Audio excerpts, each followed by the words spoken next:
참 좋으신 하나님, 저희 기독교 세계관 특강을 지금까지 인도해 주시고 또 오늘 6번째 진화론에 대해서 함께 나눌 수 있는 시간을 주셔서 감사합니다. 하나님이 만드신 세상을 이해하고 또 좀 다른 믿음으로 세상의 기원을 바라보는 사람들에게 저희가 어떤 지혜를 가지고 다가갈 수 있을지 같이 고민하고 또 하나님의 영광을 드러낼 수 있는 그런 시간이 되게 하여 주옵소서. 예수님 이름으로 기도합니다. 아멘. 네, 지난주 5강의 핵심은 저희가 용어를 좀 정리를 해봤던 거예요. 이게 진화라는 말이 가지고 있는 오해들이 있다라는 거였죠. 그래서 진화라는 객관적인 과학적 사실이 있고요. 이 현상들에 대해서 사람들이 공부하는 거를 이제 진화론이라고 합니다. 그래서 진화는 어느 정도 저희가 진화라는 말에 대해서 나중에 더 자세히 설명하겠지만 받아들일 수 있는 면이 있어요. 근데 그 진화에 대해서 사람들이 해석을 하고 이것도 진화다라고 말하는 면에 대해서는 이거를 이제 진화론이라고 하고 뭐 받아들일 수 있는 것도 있고 받아들일 수 없는 내용들도 있습니다. 원래 론이라는 게 그런 거니까요. 그런데 이제 저희가 조심해야 될 거는 이제 진화주의라는 겁니다. 혹은 과학주의라고도 할 수 있는데요. 진화가 있는 이상 절대 신은 있을 수 없고 진화의 이런 특정한 것만이 절대적인 사실이다라고 말하는 거는 이제 과학의 영역을 벗어난 거예요. 이미 그렇게 말하는 순간 일종의 종교가 되어버립니다. 그래서 이런 면들은 저희가 좀 배격해야 된다라고 이제 지난주에 좀 이야기를 했습니다. 근데 이제 반면에 진화에 대한 오해를 저희가 풀고 진화의 어떤 면들은 저희가 또 받아들일 수 있는 과학적 현상이 있거든요. 근데 이제 절대 저희가 받아들일 수 없는 면들도 있어요. 그 부분에 대해서 오늘은 좀 더 생각해 보면서 나누도록 하겠습니다. 우선 첫 번째는 진화론에 가지고 있는 오해들을 푸는 걸로 시작을 해보고 싶어요. 진화하면은 저희가 이제 보통 생각하기를 원숭이가 인간이 되었다라는 이제 생각을 저희가 보통 하기가 쉽습니다. 그런 생각, 진화론자들 이렇게 말한다고 생각하신 적 있으신가요? 저는 사실 그렇게 생각했었거든요. 어떻게 원숭이가 사람이 돼? 라고 생각을 했는데요. 엄밀하게 말하면 진화론자들 중에 이렇게 말하는 사람은 아무도 없어요. 원숭이도 나름대로의 진화의 끝에 있는 거고요. 진화론자들이 말하기로는 뭐 파리도 그 나름대로의 라인에선 진화의 끝에 있는 거지 종에서 종으로 변화되는 게 그게 더 좋은 걸 향해서 진화되는 게 아니다. 이렇게 진화론자들은 이야기를 하고 있습니다. 그래서 이제 저희가 좀 오해하는 거는 진화론자들이 뭐 원숭이가 사람이 될 수 있고 뭐 사람도 또 다른 걸로 진화될 거야. 이런 틀이 소위 말하는 진화가 아니고요. 공통조상설이라고 나중에 좀 자세히 이야기를 할 거예요. 어느 옛 시기로 돌아가 보면 원숭이와 인간의 공통조상이 있고 거기서부터 나누어졌다라는 게 이제 진화론의 입장입니다. 이거에 대해서도 그러니까 이렇게 말하는 진화가 옳다라는 말은 아니에요. 여기에 대해서 생각해 볼 면이 있지만 일반적으로 생각하는 진화가 저희가 생각하는 진화가 아닐 수도 있다. 그 면이고요. 또 두 번째 오해가 뭐냐면 진화는 더 좋은 방향으로 진보하는 것이다. 이것도 사실 진화가 말하는 바는 아니에요. 왜냐하면 이 사람들은 어떤 목적성이나 더 좋은 가치를 두는 이게 그런 틀이 아니고요. 보통은 유물론적인 생각도 많거든요. 그러니까 어떤 목적 자체를 빼고 생각을 해요. 그러니까 더 좋은 걸 향해서 진보한다라는 개념 자체가 원래는 없습니다. 그래서 이 진화라는 거에 대해서 보통 말할 때는 여러 다양한 변이들이 있다라는 거죠. 그래서 뭐가 더 좋고 나쁘고의 문제는 결국은 살아남았는가 아닌가로 판단되는 거지 더 좋아야 살아남을 수 있다 이런 개념은 아니다라는 거예요. 그래서 진화라는 말이 왠지 그 말 자체가 더 좋은 가치를 향해 변화되었다라는 의미를 담고 있는 것처럼 느껴지지만 과학적으로 말할 때는 그 가치는 빼고 이야기하는 게 보통 이제 진화론입니다. 이거에 대한 오해가 그 양차 세계대전이 있을 때쯤에 유럽에 좀 많이 팽배했어요. 그래서 그때 이제 과학적으로 강조했던 게 이제 우생학이라는 게 있습니다. 우생학이 진화론을 과학과 접목을 시켰던 학문이에요.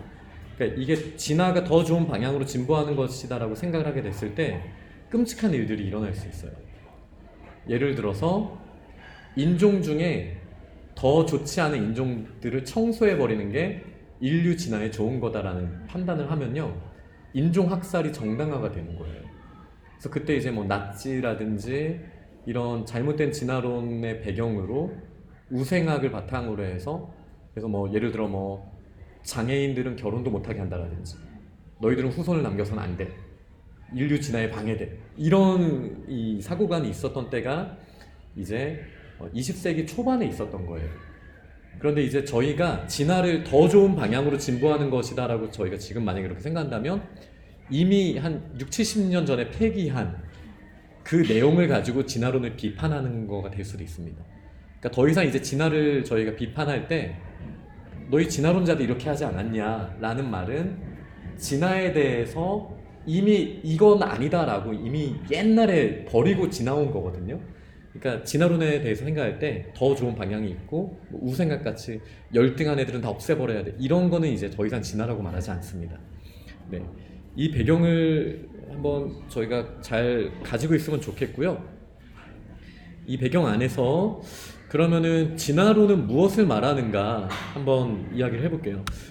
제가 걱정이 되는 게, 저는 오늘 좀 빨리 끝내고 좀 제가 답을 할 수 없더라도 좀 질문 받고 하는 시간을 좀 가졌으면 좋겠어요. 근데 이제 준비하다 보면 욕심이 생겨가지고 오늘 빨리 할 수 있으면 좋겠는데, 네, 일단은 저도 노력을 해보겠습니다. 여기 여우들 너무 기쁘죠? 기쁘죠, 그래. 이쁘죠? 이쁩니다. 여우들이 아주 이쁜데, 이 검은색 배경이 이제 사막 여우, 그 다음에 하얀색 눈을 배경으로 한 여우가 이제 북극 여우입니다. 근데 이제 진화론자들은 얘네들이 분명히 같은 여우인데 왜 이렇게 다를까에 대해서 이제 고민을 하는 거죠. 진화론에서는 이거를 뭐라고 말을 할까요? 환경에 적응했다. 네, 그쵸. 이 환경에 적응했다라는 말도 이제 조금 더 저희가 더 자세히 설명할 필요는 있습니다. 그러니까 동물 자체가, 저희가 진화론을 생각할 때 이렇게 생각하기 쉬워요. 동물이 내가 추우니까 내가 좀 더 잘 이 추위를 이겨낼 수 있도록 일단 털을 좀 더 많이 자라게 해야겠는데? 라든지 이런 의지가 반영이 됐다라고 생각하기가 사실 쉽습니다. 그런데 진짜 진화론에서 말하는 거는 그게 아니고요. 유전자에서 변이가 일어납니다. 그런데 우연히 생겨난 털이 좀 더 많은 애들이 살아날 확률이 더 많아지는 거예요. 그러니까 이런 변이들은 일어나요. 어떤 종들이 예를 들어 열을 빨리 분출해야 되니까 기가 큰 여우가 만약에 갑자기 생겨났다면, 그 사막이라는 환경에서는 이 기가 긴 여우가 살아남기가 좋다라는 거죠. 이걸 이제 자연 선택이라고 말을 해요. 그러니까 이거는 여우가 내가 기를 키워야겠다가 아니라 자연이 선택했다라는 거예요. 근데 이제 확률적으로 얘네들이 살아남기 쉬우니까 얘네들끼리 이제 번식을 하게 되고, 그 유전자가 전달이 되면 이제 진화가 오랜 기간에 거쳐서 일어났다라고 말을 합니다. 그런데요, 거의 대부분의 크리스천 과학자들은 이걸 받아들이는데 어려움이 없어요. 그리고 아마 진화라는 말에 저희가 알레르기가 있다면 이걸 받아들이기가 좀 어려우실 거예요. 그런데 그냥 객관적으로 생각해보면 이걸 받아들이는 건 어려운 일이 아닙니다. 왜냐하면 지금 저희한테 그 강아지의 종자가 정말 많잖아요. 이렇게 강아지가 다양해진 게 얼마 안 됐어요. 이 정도로 강아지가 다양해진 이유가 그 다윈의 때 그게 한창 일어난 일이거든요. 그때 유행이 비둘기를 교배시켜서 혹은 강아지들을 교배시켜서 본인들이 원하는 취향의 강아지를 만들어내는 게 그 당시 엄청나게 유행했던 일이에요. 그러니까 그거를 이제 인위 선택이라고 합니다. 인위 선택. 그러니까 일부러 뭐 다리 짧은 애들끼리만 결혼을 계속 시키고, 뭐 아니면은 좀 털이 뭐 무슨 색인 애들만 결혼을 시켜서 걔네들만 남겨서 그 종자를 만들어 버리는 거예요. 그러니까 이거는 저희가 받아들이기 그렇게 어려운 그렇게 어려운 진화는 아니에요. 이거는 유전적으로 가능한 일이에요. 유전적으로 가능한 일이고, 이런 일들을 인위 선택을 통해서 그동안 못 봤던 개들이 많이 보여지게 돼요. 이건 새로운 종이 태어난 건 아니잖아요. 개라는 동물군 안에서 이제 다양한 모습들로 이제 변화가 되는 모습이 있는 거죠. 그러니까 마찬가지로 근데 다윈이 여기서 이제 깨달은 거예요. 사람이 이렇게 선택하지만 아주 긴 시간을 놓고 봤을 때는 자연이 동물을 이렇게 선택할 수 있겠다. 이 여우 중에서 예를 들어 뜨거운 지역에서는 이런 여우들이 살아남을 확률이 높고 얘네들이 후손을 남기면 결국은 긴 시간이 지났을 때는 여우는 이런 모습이 되어 있을 거고 반면에 북극 쪽에 있었던 여우는 또 이런 모습, 털이 많고 기가 짧고 이런 모습이 되어 있을 거다라고 이제 생각을 한 거죠. 이게 이제 이 다윈의 어마어마한 통찰력이라고 보통 사람들이 평가를 합니다. 그래서 이 시간에 따른 변화를 이제 다른 말로 이제 소진화라고도 해요. 작은. 그러니까 종을 뛰어넘지는 못해요. 근데 그 종 안에서는 변화는 있다라는 거예요. 이거는 저희 사람들을 봐도 좀 조심스럽긴 하지만 이거는 저희가 충분히 받아들일 수 있는 내용인 것 같아요. 예를 들어 뭐 환경의 변화라고 말할 수도 있겠지만 100년 전 우리 조상들의 키, 외모 그리고 지금 저희들의 키와 외모는 다르잖아요. 그죠? 뭐 혼혈이 되면서 DNA가 섞이는 부분도 있을 거고요. 아니면은 영양이 충분히 공급되면서 그런 여러 요인들도 있겠지만 어쨌든 기본적인 평균 신장이 달라지고 있고 외형적으로 모습이 다르단 말이죠. 이런 걸 보면은 이런 시간에 따른 변화는 있다. 이거를 보통 말하는 진화라고 말을 하고요. 제가 이제 정말 다양한 스펙트럼의 진화책들을 봤을 때 심지어 이제 기독교 과학자들도 이거에 대해서 부정하는 과학자들은 거의 없다고 보시면 될 것 같아요. 물론 이제 창조과학 중에는 혹시 모르겠어요. 제가 그쪽 책은 좀 안 읽어봐서. 그런데 이제 이거에 대해서는 저희가 받아들이는데 그렇게 어렵진 않을 것 같아요. 이게 생각보다 교과서에 많이 나와요. 이 내용들은 증거가 많거든요. 예를 들어 제가 여기 쓴 뭐 회색 가지 나방이라는 건 뭐냐면요. 영국에 똑같은 나방이 회색인 애가 있고 검은색인 애들이 있었어요. 그런데 이제 영국이 산업화가 되면서 환경 오염이 되면서 이 대기 오염 때문에 좀 이렇게 재 같은 걸로 뭐 환경이 좀 까매지고 막 이런 상황이 되었을 때 흰 애들이 빨리 죽는 거예요. 그건 당연하겠죠.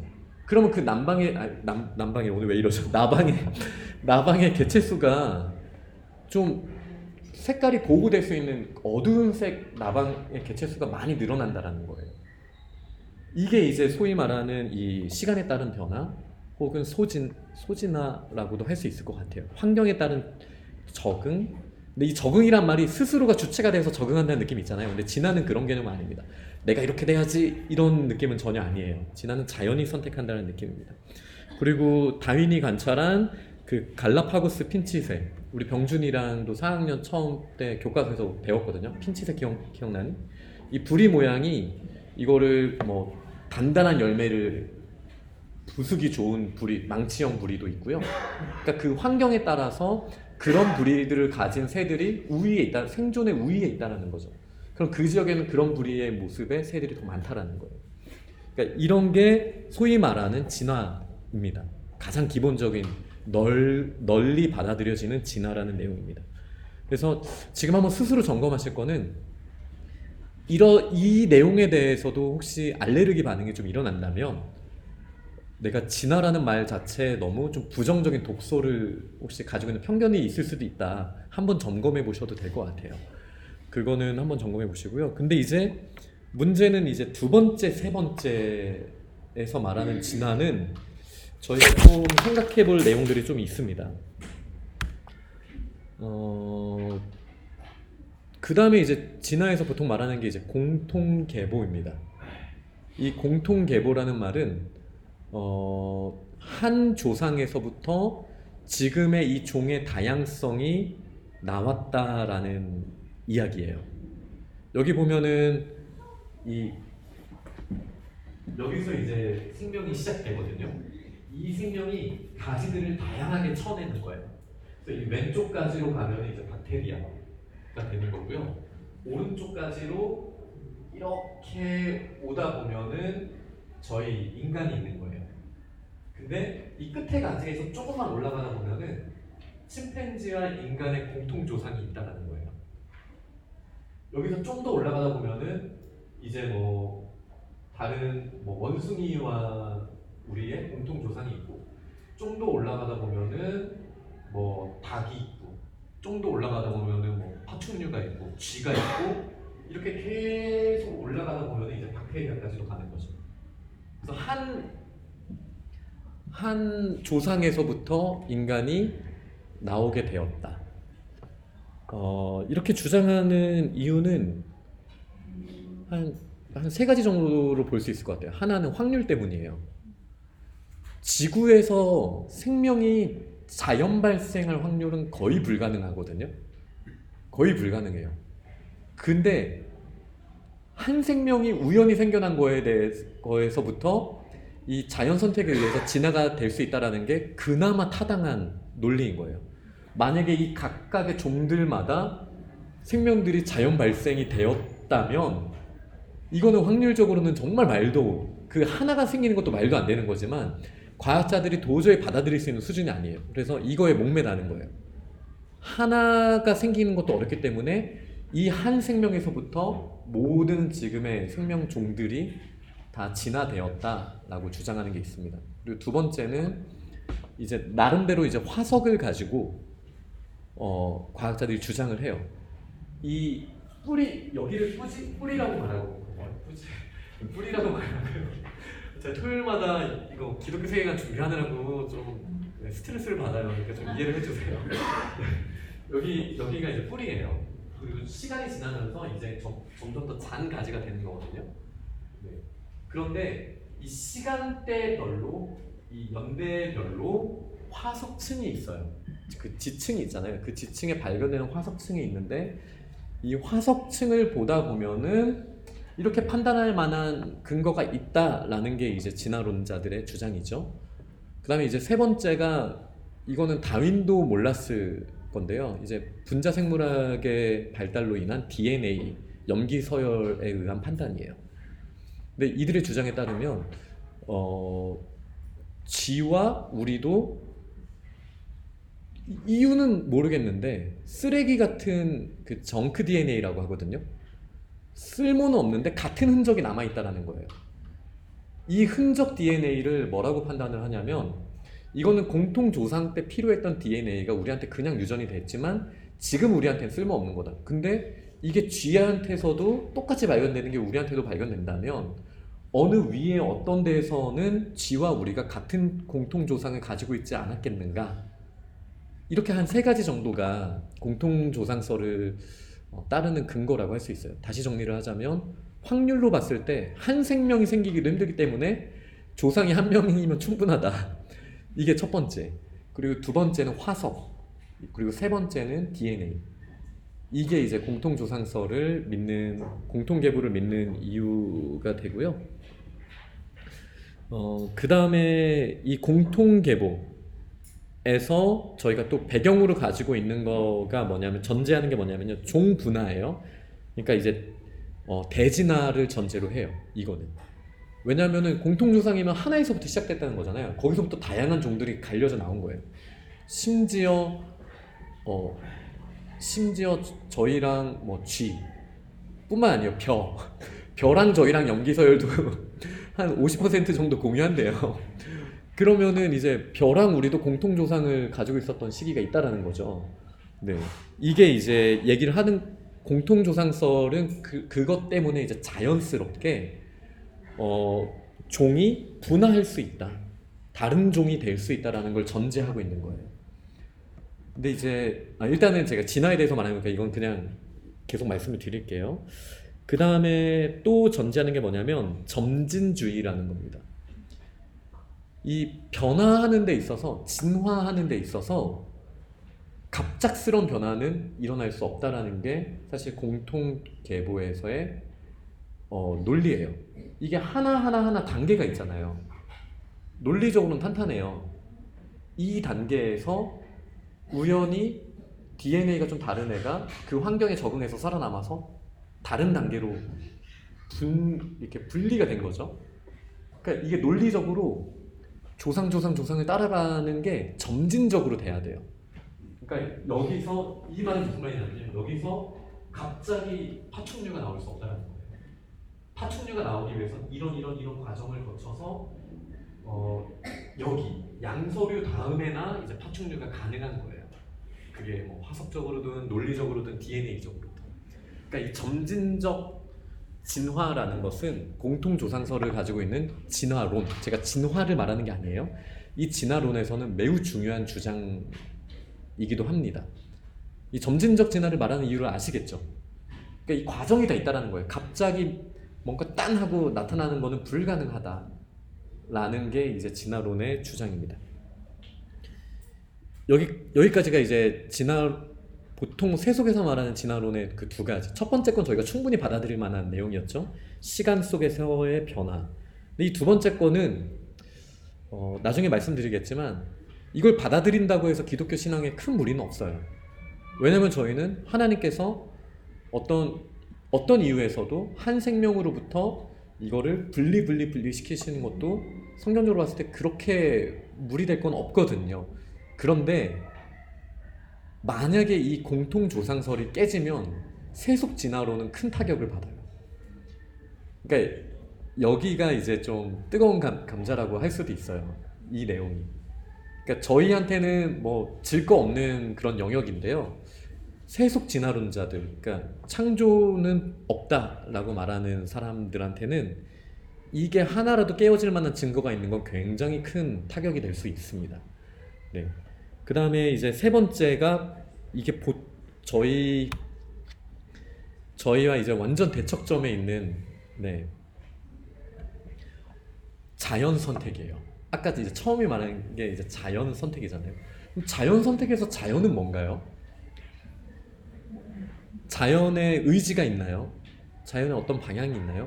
그런데 진화라는 게 저희가 직관적으로 뭔가 더 좋아지는 거라고 생각을 하잖아요. 이렇게 생각하게 되는 이유가 진화라는 게 방향성이 있기 때문이에요. 더 나아지는 것 같은 방향성이 있거든요. 그런데 그거를 인정할 수 없기 때문에 이제 자연 선택이라고 말을 합니다. 이 자연 선택은요, 예전에는 이렇게 이제 저희가 이제 옛날에는 저 학교 다닐 때만 해도 이 라마르크설이 교과서에 나왔었거든요. 그 배우셨을 거예요. 용불용설 뭐 이런 거 있잖아요.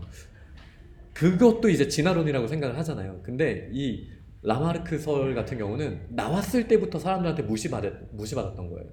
그러니까 진화론자들은 이거를 진화의 정통설로 받아들이신 적이 없어요. 근데 저희는 이게 무슨 말이잖아, 되냐, 무슨 기린이 막 위에 있는 거 먹고 싶다고 목이 늘어나는 게 진화냐, 진화 말도 안 된다, 이렇게 비판했던 적이 저도 있거든요. 근데 사실 이거 자체는 진화론에서도 이렇게 얘기한 적은 없었어요. 그래서 이게 이제 사람들한테 헷갈릴 수 있다는 걸 교육부에서 판단해서요, 언제 4차 개정인가요? 그러니까 2009년대 교과서부터인가 이거가 틀린 가설이라고 이제 더 정확하게 이제 명시를 한대요. 옛날에는 그냥 가설이다라고만 하면, 이제 가설이라는 말은 옳다란 말은 아니니까 이 정도만 해도 받아들일 수 있다고 생각했는데 사람들이 이거를 진화론의 정설로 받아들이다 보니까 아예 그렇게 이제 얘기를 한다고 합니다. 그러니까 보통 저희가 진화를 잘못 생각하는 게 계속 내가 목을 늘려봐야지 하다 보면 목이 늘어난다는 거죠. 이게 이제 진화론의 어떤 저희의 오해 중에 하나인데, 사실 자연 선택설은 전혀 다릅니다. 어쩌다 보니 돌연변이가 일어나서 목이 긴 기린이 생겼어요. 근데 걔네들이 살아남기에 유리하다라는 거죠. 네. 왜요? 걔네들은 아래 것도 먹고 위에 것도 먹을 수가 있거든요. 먹다 보면. 그러니까 언젠가 배고파지면, 그러니까 먹을 게 충분해지지 않는 상황이 되면은 목이 긴 애들이 유리하다라는 거예요. 이게 그냥 짧은 한 세대만을 말하는 게 아니라 아주 긴 시간 동안.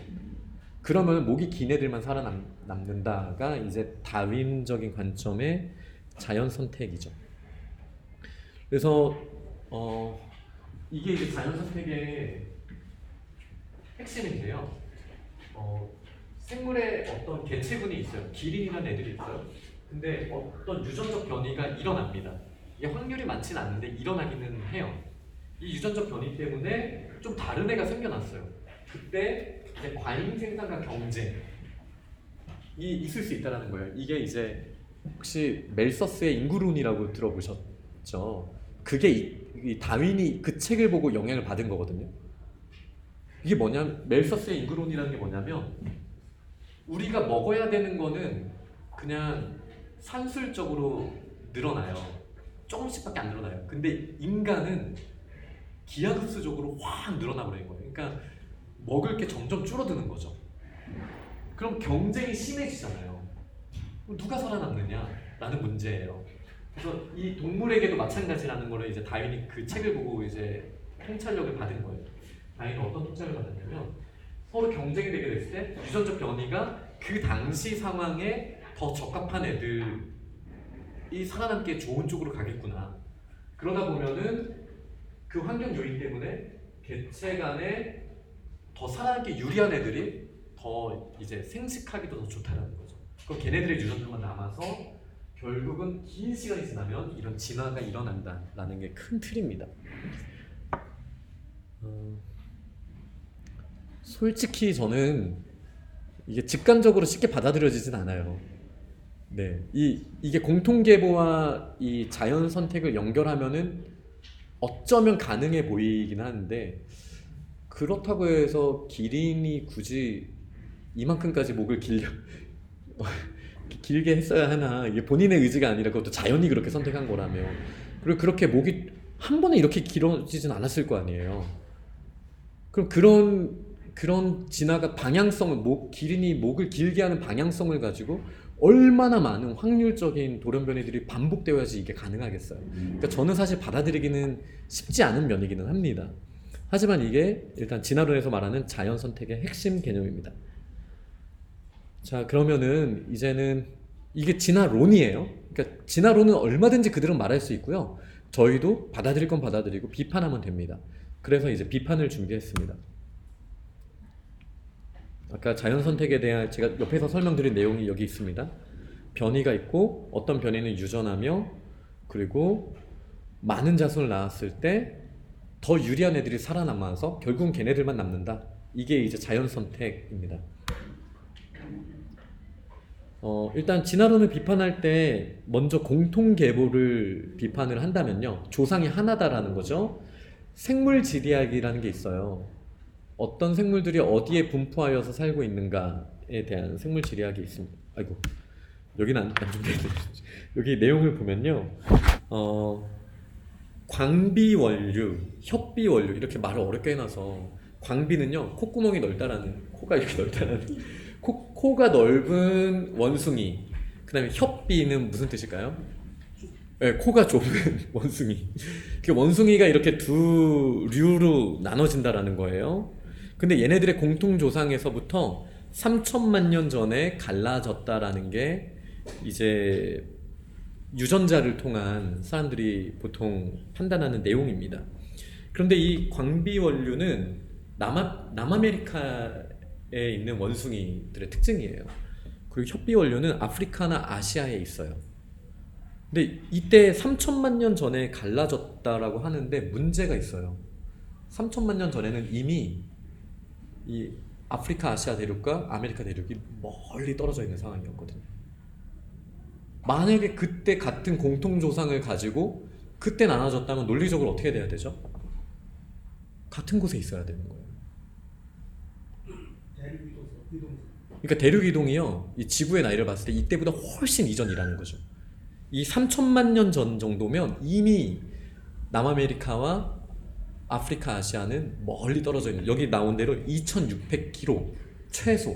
그래서 이거를 과학자들이 뭐라고 설명하는 줄 아세요? 저 깜짝 놀랐어요. 원숭이들이 뗏목을 타고 건너갔다. 그러니까 납득이 안 되는 거예요. 과학자들이 왜 그렇게 설명을 해야 돼요? 왜냐하면 그 사람들한테는 이게 작업가설이기 때문이에요. 공통계보설이 무너지면 끝나는 거기 때문에 이거 자체를 부정할 수가 없는 거예요. 그러니까 어떻게든 원숭이를 보내야 되는데 이 3천만 년 전에 인간이 없잖아요. 그러니까 이 화석을 보면 이때는 인간이 있는 시대가 아니거든요. 그러니까 인간이 원숭이를 키우기 위해 데려갔다는 것도 말이 안 되는 거예요. 그 2600km를 어떻게 얘네들을 데려가겠어요? 그래서 이제 그나마 이제 할 수 있는 말이 원숭이들이 뗏목을 만들어서 2600km를 뗏목을 타고 바다를 건너갔다 말고는 할 수 있는 게 없어요. 그러니까 이게 공통계보설이 약점이 꽤 커요. 왜냐? 하나만이라도 반박근 거가 생겨버리면 이게 굉장히 불안정해집니다. 네, 이렇게 얘기할 수 있는 게 되게 많대요. 네, 여기는 제가 원숭이 뗏목 가설이라고만 적었는데요. 뭐 갈라파고스에 있는 뭐 어떤 애들, 그리고 그 마다가스카르인가요? 거기에도 다양한 생물군이 있잖아요. 걔네들은 도대체 어떻게 거기서 종이 분화하고 진화된 애들이 그렇게 떨어져 있을 수 있을까? 이거에 대해서는 공통계보설이 설명하기 아주 어렵습니다. 네, 이 논리는 이해되시죠? 네, 그런 약점이 좀 있고요. 그 다음에 이제 화석을 통해서도 비판을 할 수가 있어요. 이 공통계보설의 핵심은 뭐냐면요, 점진적 진화예요. 이 단계를 따라서요, 천천히 진화가 되어야 합니다. 그런데 화석을 보면요, 갑작스런 생명의 출현이 화석의 특징이에요. 네, 여기 제가 그래서 제목만 좀 많이 넣어왔는데요. 예를 들어 이제 광합성의 기원도 약 38억 년의 갑작스런 일이에요. 이 광합성이라는 게 굉장히 복잡한, 전 과학 잘 몰라서 대충 그냥 말할게요. 뭐 단백질 뭐 어쩌고 저쩌고 막 써있더라고요. 아, 무슨 말인지 모르겠다고 넘겼어요. 근데 복잡한 일이에요. 근데 이게 이 진화론의 특징, 점진적 진화에 따르면 광합성이라는 것 자체도 천천히 변화가 되어야 되거든요. 그런데 이 광합성이 이 기원전 38억 년이면 언제냐면요, 지구가 생겨난 게 45억 년 전이거든요. 그 다음에 엄청난 혼란기가 있었대요. 막 계속 우주에서는 막 운석이 막 팍팍 부딪히면서 아주 지구가 막 힘든 시기를 겪었던, 그러니까 이때 뭐 천천히 진화하고 말고 할 수 있는 그런 상황이 아니었던 거예요. 그게 끝나자마자 갑자기 광합성이 지구에서 가능한, 그리고 그게 광합성을 했던 증거가 화석에서 발견이 되는 거예요. 이 38억 년 전쯤에. 근데 이런 복잡한 프로세스가 지구의 초기 때 어떻게 갑자기 일어났을까? 이거는 점진적 진화에 따르면은 말이 안 되는 거거든요. 이걸로 일단 비판을 하고요. 그 다음에 시생 누대의 유전적 확장이라는 건요, 이제 33억 년에서 28억 년 전쯤에 현존하는 모든 유전자군, 저희가 가지고 있는 유전자가 있잖아요. 그 중에 27%가 이때 혁신적으로 빵 하고 나타났다는 거예요. 이것도 사실 점진적 진화와는 색깔이 좀 안 맞는 특징입니다. 이거 넘겨보시면요, 아발론 폭발이라는 것도요, 여기 제목만 보시면요, 다 뭐 폭발, 뭐 대급증 사건, 혁명, 폭발, 방산, 뭔가 갑자기 빵빵 터지게 생명들이 나타났다는 거예요. 이게 화석의 증거들이에요. 그러니까 이게 점진적인 진화를 받침을 하려면요, 화석군이요, 천천히 펼쳐져야 되는데 순서가 다르다라는 거예요. 그냥 한 방에 빵 나타난다라는 거예요. 이게 이제 화석이 나타내는 증거입니다. 제가 시간 관계상 이거 다 읽진 않을게요. 나중에 한번 찾아보시면 진화가 말하는 천천히 일어날 수 있는 진화의 시간을 범위를 벗어나는 아주 짧은 시간, 이게 여기서 말하는 아주 짧은 시간도 한 1000만 년은 되거든요. 근데 진화에서 1000만 년은 불가능한 시간이에요. 정말 짧은 시간이에요, 진화에서는. 이 1000만 년 정도밖에 안 되는 시간 동안 생명이 갑자기 빵빵 나타나는 이 현상, 이거는 공통계보설을 뒷받침하지 못하는 화석 증거입니다. 천천히 일어나는 게 아니에요, 진화가.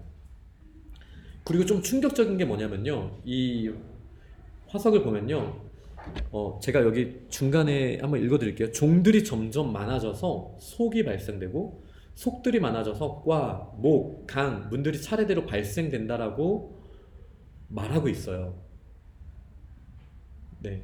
근데 화석 기록이 보여주는 것은 각각의 문을 대표하는 것들이 먼저 나타나고, 그 틀에서부터 다양화된 형태들의 낮은 단계의 분류군으로 나타난다. 이 말이 무슨 말이냐면요, 예를 들어 공통조상이 있잖아요. 그러면 이제 비슷하게 갈라져야 되잖아요. 비슷한 애들이 조금씩 변화돼서 점점 가지의 끝으로 갈수록 지금의 형태를 갖춰 나가야 되는 게 이제 진화론에 말하는 점진적 진화이자 공통 개보설의 특징이잖아요. 근데 화석의 증거는 뭐냐면요. 먼저 포유류의 특징을 가지고 있는 애들이 빵 하고 나타난다는 거예요. 그리고 거기서부터 형태가 조금씩 달라지는 아이들이 화석으로 나타난다는 거죠. 이거는 아까 그 계보랑 너무 다른 거예요. 계보는요, 비슷한 애에서 조금 갈라져 나오고, 거기서부터 조금씩 해서 이제 포유류다운 모습으로 이제 언젠가는 되는 거. 이게 논리거든요. 공통 계보설의 논리. 지금 제가 드리는 말씀 이해가 되시나요? 그러니까 예를 들어서 한번 닭이라고 생각해 볼게요. 그러면은 진화적인 관점으로는 이 조류가 되기 전에 먼저 파충류, 제가 이건 잘 모르니까 이해해 주세요. 그냥 제 뇌피셜입니다. 그냥 아무 생각 없이 말하는 거예요. 예를 들어서 뭐 파충류에서 조류가 됐다고 한번 생각해 볼게요. 그러면은 닭이 되기 전에 파충류와 조류의 특징을 같이 갖는 단계에서부터 조금씩 진화되어야 될 거 아니에요. DNA가 조금씩 변화되는 게 적응되면서 되는 거니까. 근데 화석은 뭘 보여주냐면요, 어떤 특정 시기에 갑자기 조류가 짠 하고 나타난다는 거예요. 그리고 거기서부터 조류들의 특징이 세분화된다는 거죠. 그러니까 방향이 정반대예요. 여기 말하는 뭐 캄브리아기, 폭발, 복잡한 구조를 가진 애들이 갑자기 짠 하고 나타나는 거예요. 여기 위에서 두 번째 줄이거든요. 이 캄브리아기 폭발이라는 게 이때 너무 다양한 생명체들이 이때 갑자기 많이 나왔대요. 근데 진화론자 특징이 뭐냐면요, 만약에 복잡한 해부학적 구조를 가진 애들은 이 나중에 나와야 되는 거예요. 덜 복잡한 해부학적 구조를 가진 애들로부터 조금씩 진화해서 복잡한 애로 가야 되는데, 이거는 뭐 화석을 보면요, 그냥 복잡한 애들이 먼저 탁 나타나고요, 거기서부터 이제 조금씩 다른 화석들이 나타나게 된다. 이런 특징을 가지고 있는 거예요. 이 방향의 차이를 아시겠죠? 네, 이해되시죠? 네. 자, 그 다음에 네, 제가 방금 읽어드린 게 그거네요. 캄브리아기 폭발 현상을 보면 몸 형태를 구별하는 형태들이 먼저 갑자기 나타나고요, 거기에서부터 이제 세부 분류가 되는 목과 속 단계의 분류군을 대표하는 것들이 뒤에 나타난다는 거예요. 그런데 이게 만약에 공통계보설의 진화론을 따라가려면 세부적인 애들이 각각 다양한 애들이 가서 점점 파충류 스타일, 아니 파충류가 아니라 이 다른 어떤 한 종을 나타내는 애로 진화를 했어야 된다라는 게 그 순서적으로 맞는 거죠. 그죠? 그런 문제가 있습니다. 그래서 이제 스티븐 제이 굴드라는 지금은 이제 돌아가신 하버드대 이제 진화생물학자가 있어요. 이분은 기독교인이 아니에요. 근데 이분이 이렇게 말합니다. 캄브리아기의 화석들을 분석한 뒤에 이렇게 말을 해요. 만약 지구의 역사를 다큐로 만들다가 마음에 들지 않아 다시 찍는다면 마지막 장면에 인간이 등장할 확률은 얼마나 될까? 없다. 되게 자신 있게 말해요. 불가능하다. 근데 그러면서도 이분이 하나님을 믿지는 않았어요. 진화생물학자가 이렇게 이야기를 할 정도입니다. 그러니까 이게 사실 공통계보설, 그리고 이렇게 진화돼서 인간까지 이렇게 왔다. 그러니까 한쪽은 박테리아가 되고 한쪽은 인간이 됐다. 긴 시간이 있으면 이런 게 가능하다. 이게 그렇게 상식적이진 않아요. 네, 이 진화론에는 약간 문제가 있어 보입니다. 그 다음에 이제 수렴 진화라는 거는요, 각각 환경에 따라 진화하다가 이거에 대한, 그러니까 아까 위에 있는 거에 대한 반박이에요. 진화하다가 비슷한 특징을 다른 환경에서 서로 가질 수가 있다라는 거예요. 그러니까 꼭 비슷한 특징을 가지고 있다는 게 공통 조상의 증거가 아니라 A가 이런 환경에 있고 B가 저런 환경에 있는데 각각 떨어져 있으나 비슷한 환경에서 어떤 방향성을 가지고 왔을 때 비슷한 형태의 그 진화가 일어날 수 있다라는 게 이제 수렴 진화의 내용인 것 같습니다. 그러니까 이런 거는 이제 저희 직관에 되게 쉽죠. 개와 사람이 두 눈을 가진 이유가 우리한테 공통 조상이 있기 때문이다. 우리는 같은 포유류에서부터 이제 나왔으니까 공통 조상이 있기 때문이다 라고 만약에 말한다면은 뭐 받아들이기가 쉽겠죠. 근데 이제 문제는 오징어도 눈이 두 개라는 거예요. 네. 오징어가 눈이 두 개예요. 인간만 눈이 두 개가 아니라 오징어도 눈이 두 개예요. 이거에 대해서 그러면은 공통조상설로 어떻게 설명할 거냐 라고 했을 때 이제 진화론자들이 말하는 게 이제 수렴진화예요. 네, 수렴진화. 같은 공통조상이 아니더라도 다른 환경에서 그거를 가져낼 수 있다라고 말하는 게 일반적인 이제 수렴진화입니다. 그런데 또 문제가 있어요. 오징어를 포함한 두 종류 동물은 일종의 카메라 눈을 가졌대요.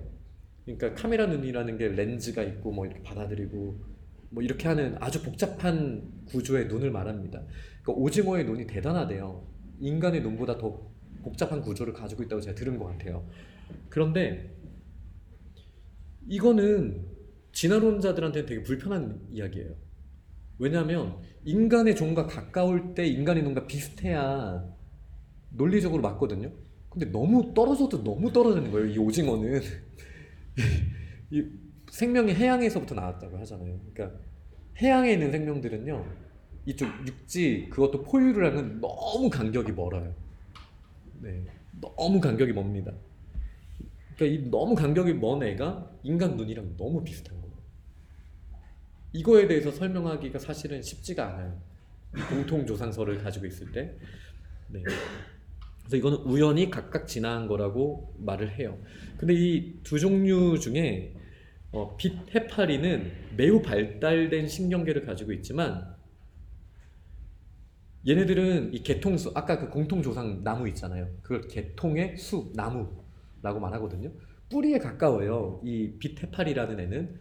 근데 얘는 굉장히 복잡한 신경계를 가지고 있어요. 근데 이 빛 해파리보다 훨씬 나중에 진화한 애들은 그렇게 복잡한 신경계를 가지고 있지 않다라는 거예요.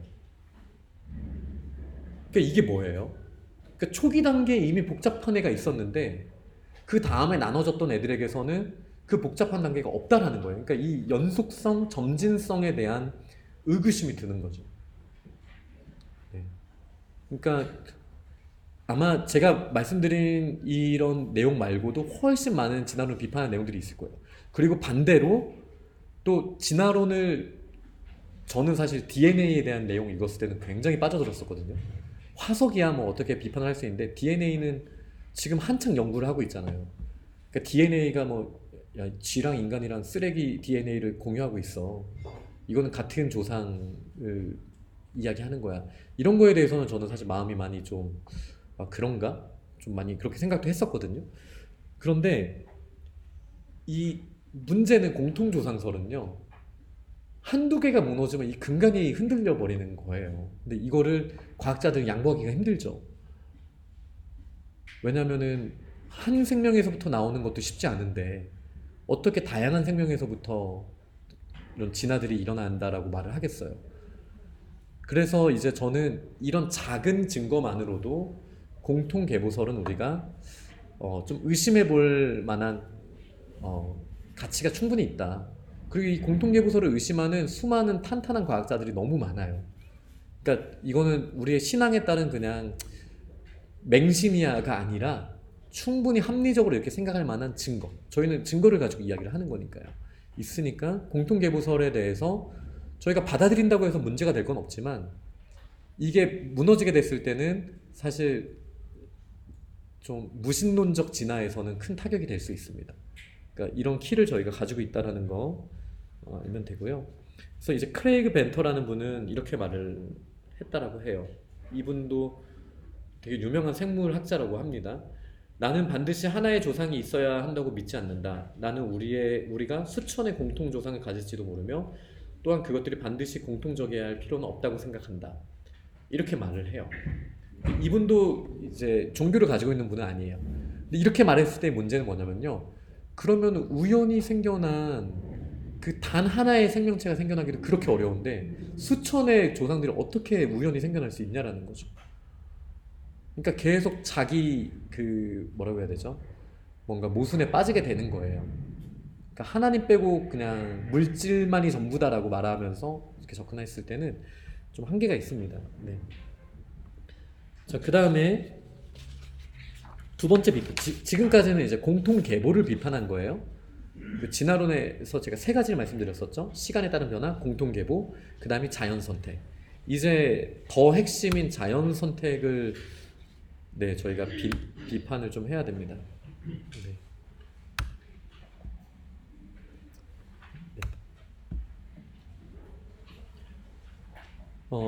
이 에밀 보렐이라는 프랑스의 수학자가 있습니다.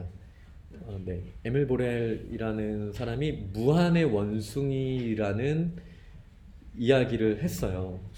이분이 쓴 확률과 삶이라는 책에서 무한의 원숭이 이야기를 했는데요.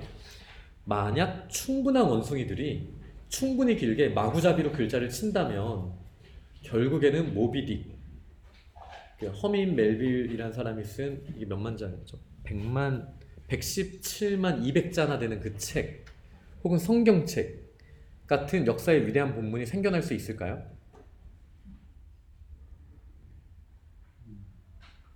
이 이야기를 하는 거예요, 지금. 그러니까 무한이라고 생각하다 보면요, 어느 원숭이, 그 무한한 원숭이 중에 어떤 원숭이는 우연히 만약에 A로 시작하면 A를 누르고 그 다음에 뭐 스페이스바를 누른 다음에 또 이걸 하고, 이게 그 두꺼운 책인 모비딕이라는 책을 다 쓸 만큼의 그런 확률은, 무한을 생각하게 되면 확률은 있어요. 무한을 생각하게 되면 아주 작지만 확률이 있어요. 무한이니까. 무슨 말인지 아시죠? 그러면서 하는 말은요, 근데 보레는요, 그 확률이 있다라는 말이 일어날 수 있다라는 말은 아니다라는 거예요. 이게 무슨 말이래? 그러니까 확률이 있다라는 것 때문에 속지 말라는 거예요. 이 무한 원숭이에서 이 수학자가 하고 싶은 말은 뭐냐면요, 무한이라는 세계에 넣어서 생각해 보면 뭐 원숭이가 무한히 많고 무한한 시간 가운데 이걸 치다 보면은 우연히 모비딕이 나올 거고, 지금 제가 말하는 걸 흉내내는 원숭이도 있을지도 모르죠 라고 상상은 할 수 있고, 확률적으로는 일어날 수 있겠죠. 어떤 가상의 세계에서. 저희가 일강이 갑자기 생각나네요. 있을 수 있는 세상에서는, 무한한 세상에서 그게 일어날 수도 있겠죠. 근데 그 말이 발생할 수 있다라는 말은 아니라는 거예요. 그러니까 확률이 아주 낮은 일은 발생하지 않는다라고 이 보렐은 명확하게 말합니다. 이럴 때 이제 보통 말하는 게 뭐냐면, 로또에 맞을 확률이 낮다고 해서 로또에 아무도 안 맞냐? 로또에 당첨된 사람이 아무도 없냐? 라고 이제 진화론자들 보통 말하거든요. 근데 그 정도 확률이 아니라는 거예요. 그거는 일어나는 일에 대한 확률이고, 그리고 실제로 로또는 설계되어 있는 거잖아요. 그리고 그거를 의지를 가지고 사는 사람들이 있잖아요. 그러니까 이 비교의 그 배경 자체가 너무 달라요. 근데 이 이야기를 왜 했냐면요, 지구에서 우연히 그 생명체 뼈대가 될 수 있는 이 세포 하나가 생겨날 확률조차도 불가능해요. 그러니까 확률적으로는 과학자들은 말은 해요. 이 원숭이가 이렇게 말할 수 있는 거 확률로는 말할 수 있거든요. 근데 이건 불가능한 확률이에요. 이거를 과학자들은 사실은 인정하고 있어요. 왜? 과학자들이 인위적인 환경을 만들어서도 그 생명체를 만들어내려고 노력하고 있거든요. 안 돼요. 지금 뭐 빅뱅도 연구하고 뭐 이 어마어마한 우주를 다 볼 만큼을 다 했지만, 이 생명에 대해서는 인위 선택을 하고 적극적으로 자기들이 어떤 정보를 입력하고 해도 생명을 만들어낼 수는 없는 거예요. 그러니까 이 일은 불가능하다라고 과학자들은 확률적으로 인정하는데, 여기에 대해서 하지만 확률적으로는 요만큼이라도 가능하니까 가능하다고 치자, 우연히 그런 일이 어쨌든 일어났다고 치자라고 말하는 거예요. 그래서 이제 아마도 이분이 하버드에서 공부했고 그 이화여대 교수님이라고 하세요. 이 최자촌 교수님, 이분도 크리스천은 아니세요. 이런 말씀을 하셨더라고요. 지구의 생명이 탄생한 것은 주사위 2개를 던져서 14가 나온 것과 비슷한 일이다. 주사위가 하나의 6이라는 거예요. 그러면 이 말은 무슨 말이에요? 주사위 2개를 던지면 14가 날 확률이 정말 없습니까? 있죠. 제가 딱 잡아가지고 점 하나씩 딱 찍어가지고 다시 내려놓으면 14가 나타날 수 있죠. 그러니까 확률적으로는 있어요. 그러니까 이런 식으로 말할 수밖에 없는 거예요, 과학자들은. 이해되시죠? 근데 뭔가에 개입이 있고 상식적이지 않잖아요. 그러니까 이거는 일어날 수 없다라는, 실제로는 일어날 수 없다라는 거예요. 이게 이분이 기독교를 가지고 있는 분이 아니신 걸로 저는 알고 있거든요. 그러니까 불가능한 거. 이러니까 공통계보서를 말할 수밖에 없는 거예요. 근데 이런데 어떻게 자연이 선택했다라고 말하는 거는 사실은 쉬운 일은 아닙니다. 쉬운 일은 아닙니다. 그리고 이게, 그러니까 다시 우연한 발명은 불가능이다, 실제 세계에선 불가능이다, 이걸 한번 생각해 보시고요. 두 번째는 목적 없이 진화가 가능할까? 라는 거예요. 그러니까 DNA에서 염기 배열에서 1%의 변화를 겪는데 1000만 년이 걸린대요. 1000만 년. 그러니까 아까 뭐 캄브리아기 뭐 1000만 년에 뭐 다 태어났다고 했잖아요. 근데 DNA 염기 배열에서 1%만 바뀌는데도 1000만 년이 걸리는데, 이 수수무 오노라는 일본계 미국인 생물학자는 근데 600만 년에서 1000만 년 기간 동안에 동물의 왕국에 있는 거의 모든 종족이 출현했는데, 이 모든 종족의 출현을 개별적인 유전자 기능의 돌연변이가 분기한 것으로 설명할 수는 없다. 이거는 말이 안 된다라고 이제 생물학자가 이야기하는 거죠. 그러니까 가만히 놔두면 이게 1000만 년이라는 시간이 또 뭐가 문제냐면요. 생물이 1000만 년을 살지 않거든요. 이게 그 각 개체들은 죽지만 DNA가 전달이 되는 게 1000만 년 동안이나 방향성을 가지고 가야지 그 변화가 일어난다는 거예요. 1%의 변화가. 여기서 방향성이 중요해요. 방향성이 없이는 그 1000만 년도 무의미해지는 거죠. 그죠? 그러니까 목적이 없는데 이런 변화가 일어날 수 있을까? 저희가 충분히 생각해 볼 수 있습니다. 그리고 이제 이거 비슷한 내용인데요. 세 번째는 정보라는 개념이 또 되게 중요합니다. 이 정보라는 개념이 왜 중요하냐면요. 제가 이 책을 사서 결국 읽었거든요. 그 지난주에 잠깐 말씀드렸던 재원호 교수님의 책. 저 이분이 서울대 교수님인데, 이분이 성경과 과학을 연결하는 방식은 막 되게 마음이 편안하지는 않아요. 어떤 위험이 있냐면 성경이 이렇게 말하는 게 과학을 통해서 이렇게 정확하게 드러난다. 이 방식은 공통계보랑 비슷한 접근이라고 생각해요. 그 중에 하나만 틀려도 성경이 틀린 것처럼 이제 판단이 될 수 있는 거예요. 이게 이제 천동설을 성경을 그렇게 해석했을 때 큰 문제였거든요. 그러니까 저는 그 접근 자체는 좋은 방법은 아니라고 생각해요. 근데 이분의 책에서 저는 좀 그래도 좋았던 내용 하나가, 저희는 물체를 보잖아요. 근데 물체는 사실 거의 보이지 않는 게 전부라는 거예요. 그러니까 원자가 있잖아요. 이 원자는요, 대부분이 빈 공간이래요. 그 안에 양성자가 정말 미세하게 있고, 그 양성자 주변을 이제 전자가 돌고 있는 거죠. 근데 그 나머지 모든 공간은 정말 비어 있는 거래요. 제가 옛날에 봐서 기억은 잘 안 나지만 우주를 생각하시면 돼요.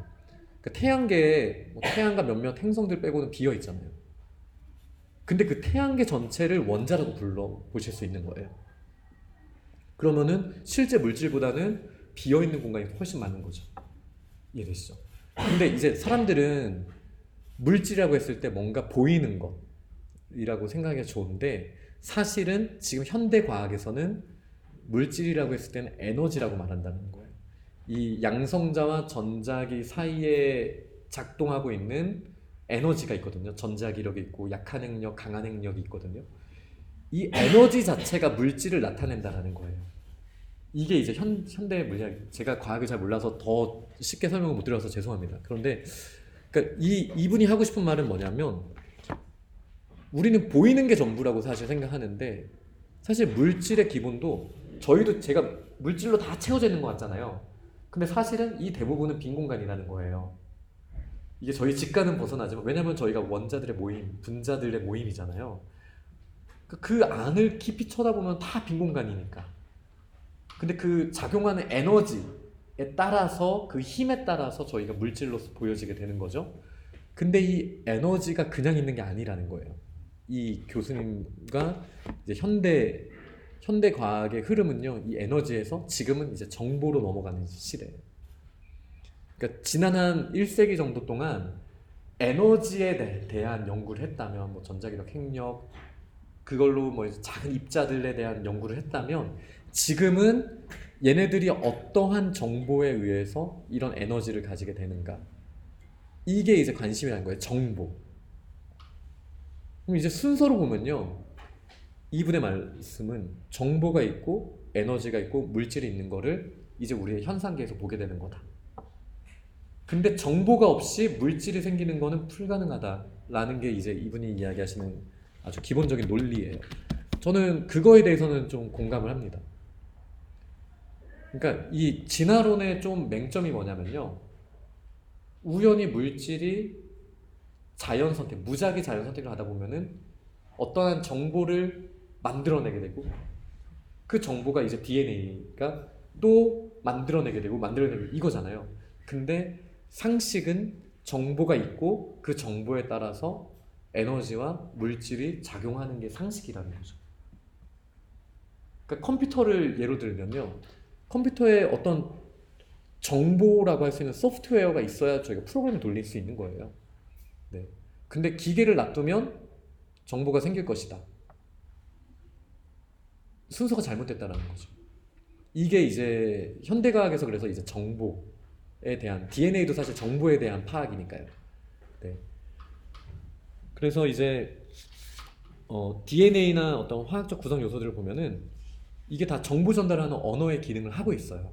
저희 안에. 이 정보가 있다라는 것 자체가 사실 이거는 하나님이 넣어주신 거일 수밖에 없다. 이게 이제 신의 언어를 쓴 제가 저번 주에 잠깐 설명드린 콜린스라는 사람이 한 말이에요.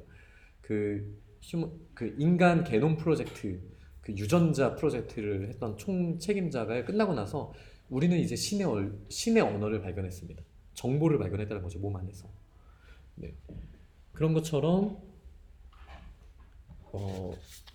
분명히 자연이 그냥 맹목적인 작용으로 가는 게 아니라 어떤 정보가 있고 그 정보에 따라서 변화가 일어난다고 생각하는 게 훨씬 더 자연스러운 해석이다 정도로 저희가 받아들일 수 있을 것 같습니다.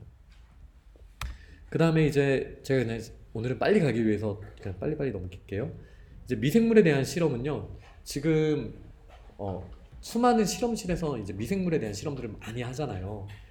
그런데 이미 설계가 가능하다라는 거예요. 미생물에게 어떤 조건을 주고 어떤 특정한 환경들을 만들어 가지고 얘네들이 특정한 화합물을 과잉으로 생성하도록 인위적으로 설계가 가능하다는 거예요. 그런데 그렇게 하는 것조차도 얘네들이 자연적 환경에선 살 수가 없대요. 인간이 이렇게 변이를 만들어내고 하는 게 가능은 하나 이게 자연에서 그럼 그렇게 살 수 있을까? 쉽지 않다라는 거예요.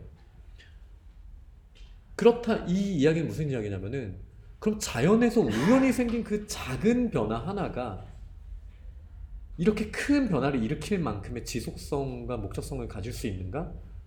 그렇지 않다라는 거죠. 그거는 저희의 직관을 벗어난 내용이라고 할 수 있습니다.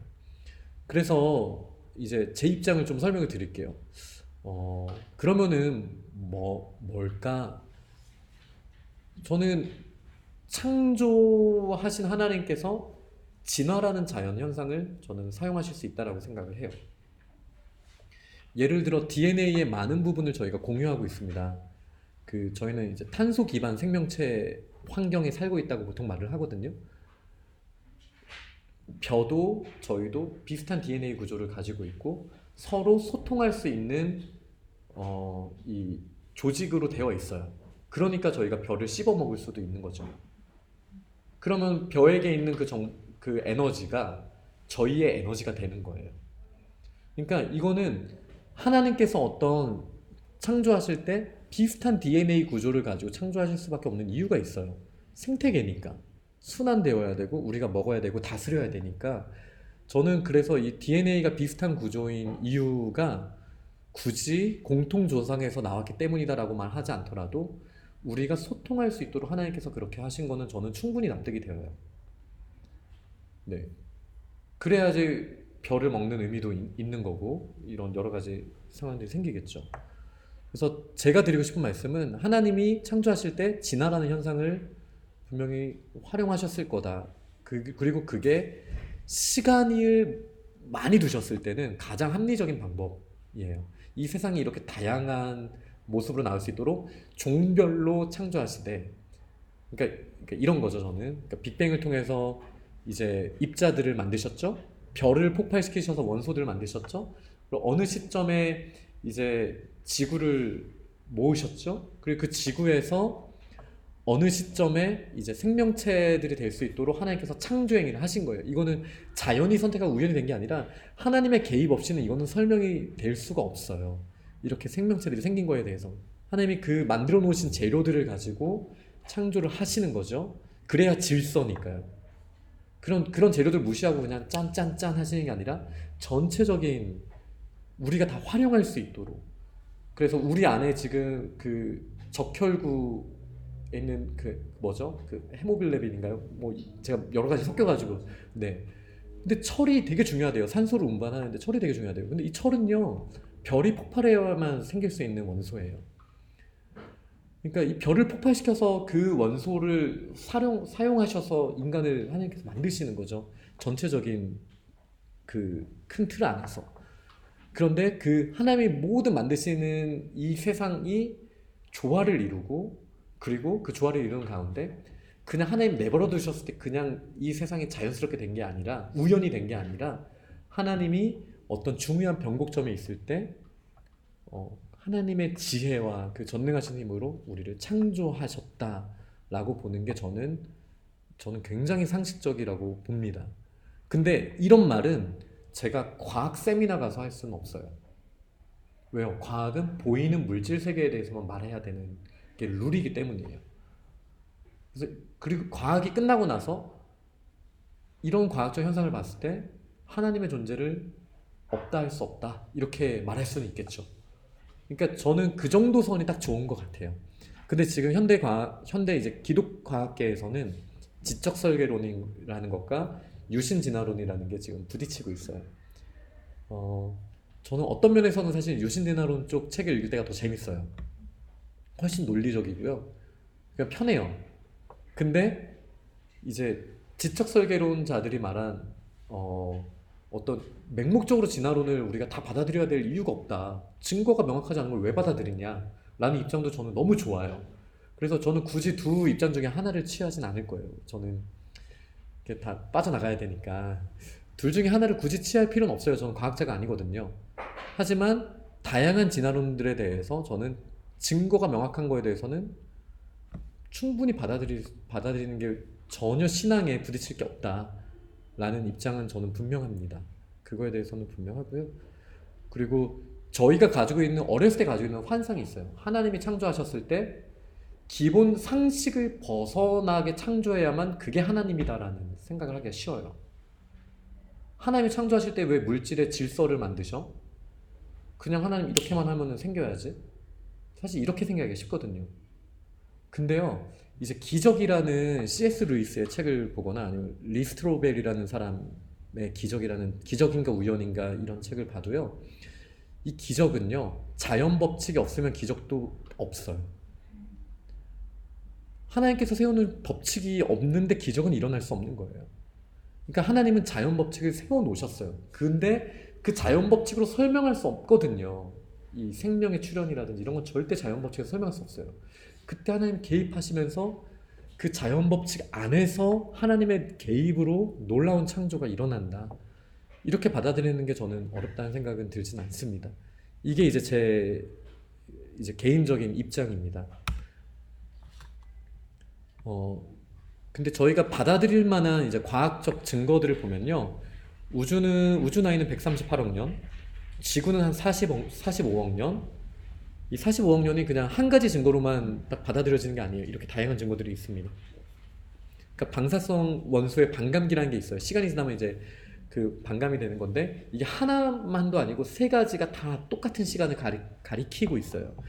그다음에 이제 미생물은 한 38억 년쯤에, 단세포는 5억 5천만 년 전쯤에, 무척추 동물도, 땅식물 4억 년, 땅동물 3억 7천만 년, 공룡 2억 3천만 년에서 6,500만 년, 그리고 아까 그 광비원류인가요? 걔네들은 3천만 년 전쯤에 이렇게 분리되었다고 하죠. 그리고 인류는 한 19만 5천 년 정도입니다. 그래서 저는 이거를 굳이 받아들이지 말아야 될 만한 증거가 굳이 없다고 생각해요. 굳이 없다고 생각해요. 있으면은, 그렇다고 이걸 무조건 다 믿어야 된다는 건 아니지만, 과학자들이 충분한 근거를 가지고 이렇게 이야기하는 면들이 있거든요. 그렇기 때문에 이제 만약에 이제 공룡이 정말 인간이랑 같이 안 있었어요라고 물어보신다면, 저는 그렇게 받아들이는 게 타당하다고 생각합니다. 라고 대답을 할 거예요. 왜냐면 그거를 믿지 말아야 되는 이유가 없거든요. 성경에 저희가 공룡이랑 있었어야 된다라고 말하는 주장도 전혀 없거든요. 그러니까 그걸 굳이 저희가 못 받아들일 이유는 없다고 생각을 합니다. 그리고 이게 DNA 구조가 비슷하면 좀 맛이 비슷한 것도 있을 것 같아요. 그래서 그 공룡 고기가 그 닭고기랑 되게 비슷한 맛일 거라고 생각 보통 하잖아요. 네, 비슷하다고 하더라고요. 그래서 닭 맛이랑 공룡 맛이랑 비슷할 거다. DNA 구조가 그렇게 크게 차이가 안 날 거라서 라고 말하는 것도 저는 그게 되게 불편하지는 않아요. 하나님께서 어떤 그런 정보를 주셨을 때는 이런 맛이 날 수 있구나 라고 그냥 저는 생각하는 게 큰 어려움은 없습니다. 그다음에 이제 이 책 말고도 정말 많은 책, 오늘 아침에도 제가 책을 이만큼 들고 왔어요. 어저께 읽느라고 집으로 가져가서 읽다가 오늘 다시 가져왔는데요. 여기 참고하시면 좋을 만한 책들을 좀 넣었습니다. 그래서 정말 스펙트럼이 좀 그래도 좀 기독교적으로 치우쳐 있는 건 사실이에요. 여기 있는 책들은. 그런데 이제 예수와 다인의 동행이라는 책은요, 보시면 되게 불편할 거예요. 기독교적인 책이라고 하는데 정말 불편한 책일 거예요. 그리고 그다음에 이 기원이라는 책은 그냥 우주의 기원, 인간의 기원에 대해서 보편적인 과학자들이 뭐라고 말하는지에 대한 책이에요. 기독교와 전혀 상관이 없는 책입니다. 그리고 여기 있는 책들을 한번 읽어보시면 네, 전 이제는 재밌게 보실 수 있을 것 같아요. 비판적으로 보시면 돼요. 무조건 다 받아들이실 필요도 없고요. 무조건 다 이건 무조건 지나니까 아니지 이것도 아니고요. 비판적으로 이제 틀을 가지고 판단하시면서 보시면 될 것 같아요. 여기 있는 아담의 지나는 책은 제가 번역한 책이에요. 제가 2013년인가 그때 주평강교에 있을 때였는데 그때 이제 새벽기도 끝나면 이제 출근하기 전에 그때 막 몇 개월을 되게 노력해서 한 책이긴 한데요. 이 책이 저한테 진화론에 대해서 고민하게끔 한 책 중에 하나입니다. 여기는 이제 아담의 역사성을 부인하고 있고요. 이 책은 그리고 그래서 교회에서 아무도 이 책을 번역하려고 하지 않는 분위기여서 저한테까지 온 거예요. 돈 줄 테니까 번역을 좀 해봐라. 좋다라고 해서 이제 그때 번역한 책인데 그래도 참고 삼아 읽어볼 만한 내용들이 제법 있어요. 그리고 저는 머릿말에 제가 되게 넘어가는 걸 좋아해서 저는 저자의 생각에 동의하지 않습니다라고 쓰고 번역을 한 되게 특이한 책 중에 하나입니다. 그래서 네, 제가 시간이 많았으면 좀 깔끔하게 번역을 했을 텐데 지금 보면 좀 아쉬운 것도 있지만 네, 저 책도 한 번쯤은 보셔도 될 것 같고요. 만약에 한 권만 보라고 한다면 이 책 괜찮아요. 무신론 기자 크리스천 과학자에게 따지다. 이건 무크따라고 보통 말을 하는데요. 서울대 우종학 교수님이 쓴 책이에요. 이거는 그 유신 진화론의 끝판 쪽에 있습니다. 그리고 유신 진화론 비판이라는 책도 되게 괜찮아요. 이거는 지적 설계론 중심으로 한 책입니다. 네. 그러면은 이제 제가 아마 답변을 못 드릴 가능성이 크지만 혹시 진화론에 대해서 궁금한 거 그리고 되게 불편하셨을 거예요. 제가 무슨 목사가 무슨 진화 얘기를 하고 우주에서 하나님의 원소를 이렇게 폭발시킨 다음에 별을 폭발시킨 다음에 그걸로 우리를 만들었다고 하고 이런 거 불편하실 수 있거든요. 그래서 뭐든지 질문하시면 제가 답변 드릴 수 있는 건 답변 드리고 지금 답변 못 드리는 건 다음에 답변을 드리도록 할게요.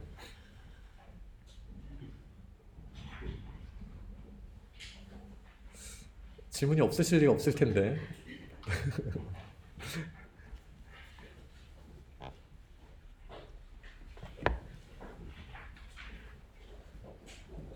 정말 질문 없으세요?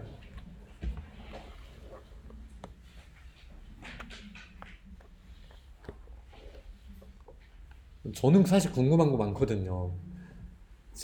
원래 이 뒤에 좀 준비한 게 좀 더 있긴 했었어요. 근데 이제 시간이 안 될 것 같아서 준비해놓고 잘랐는데 이게 고인류학이라는 게 있습니다. 예를 들어 이거 이름이 뭐더라? 오스피탈로피테쿠스인가요? 그거랑 걔네랑 네안데르탈인 그다음에 호모 에렉투스 이런 식으로 그 인간 종들이 어떻게 진화되었는가에 대한 학문이 있는데요. 저는 좀 불편해요. 근데 화석의 증거들은 고대 인류들이 특정한 특징을 가지고 있다라는 거를 보여주고 있거든요. 그러니까 19만 년 정도면은 오스트랄로피테쿠스는 인간이 아니다라고 이제 배제해 버린 거예요. 요즘에 받아들인 건 19만 년 전 호모 에렉투스인가 그 거기부터 이제 보더라고요. 그러니까 옛날 이제 뭐 루시라고 보통 말했던 오스피탈로피테 네, 걔네들은 그냥 인간이 아니다라고 요즘에는 보는 좀 입장인 것 같아요. 근데 이제 다양한 종들이 어쨌든 모습으로 사람들이 분류를 해요. 그리고 이제 네안데르탈인의 유전자가 지금 아프리카에 있는 사람 일부를 제외하고는 저희들한테 다 있대요. 이 말은 뭐냐면 옛날에는 저희는 이제 호모사피언스라고 분류를 해왔거든요. 고인류학에서는요. 그러면 네안데르탈인은 다 죽었고 호모사피엔스만 살아남았다는데 근데 네안데르탈인의 유전자가 저희한테도 있다라는 거예요. 근데 여기서부터 이제 어떤 문제가 생기게 되냐면요. 저희가 한 인류가 아니라고 만약에 고인류학에서 주장을 하게 됐을 때는 진정한 의미의 인종 문제가 이제 생기는 거예요. 지금 흑인, 백인, 황인 해도 우리는 한 박테리아부터 한 몇 대까지는 이거였다면 근데 아예 인류가 뭐 네안데르탈인 이렇게 딱 나눠진 걸로 만약에 본다면 이거는 철학적으로 좀 많은 문제가 생길 거라고 이제 고인류학의 문제는 사실 이런 쪽이에요. 근데 저는 이제 분명히 아담을 하나님이 창조하셨을 때, 그러니까 공통계보설이 아니라 지금 공통계보설에서도 현대 인류가 한 최소 10,000명 정도가 있어야 지금의 이 유전적 다양성이 인간들에게 나타날 수 있다라고 주장을 하거든요. 고인류학에서는. 근데 이제 이 지적 설계 하시는 분들은 뭐라고 얘기를 하냐면 한 쌍의 남녀가 만약에 하나님께서 그들에게 다양성을 DNA에 주셨다면 충분히 지금 인류의 다양성이 나올 수 있다. 그러니까 저는 이거를 받아들이는 게 그렇게 부끄러운 일이라고 생각되지 않아요. 하나님께서 그렇게 역사하실 수 있으니까요. 네. 근데 이제 거기서부터 그럼 네안데르탈인은 어떠한 뭐지? 이런 생각들은 있어요.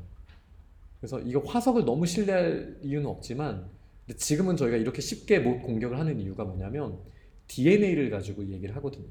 네안데르탈인의 DNA 특징 이런 걸로 이야기를 하다 보니까 옛날처럼 화석이 부족한 화석을 이상하게 본 거야 라고만 말하기에는 좀 어려운 뭐가 있거든요.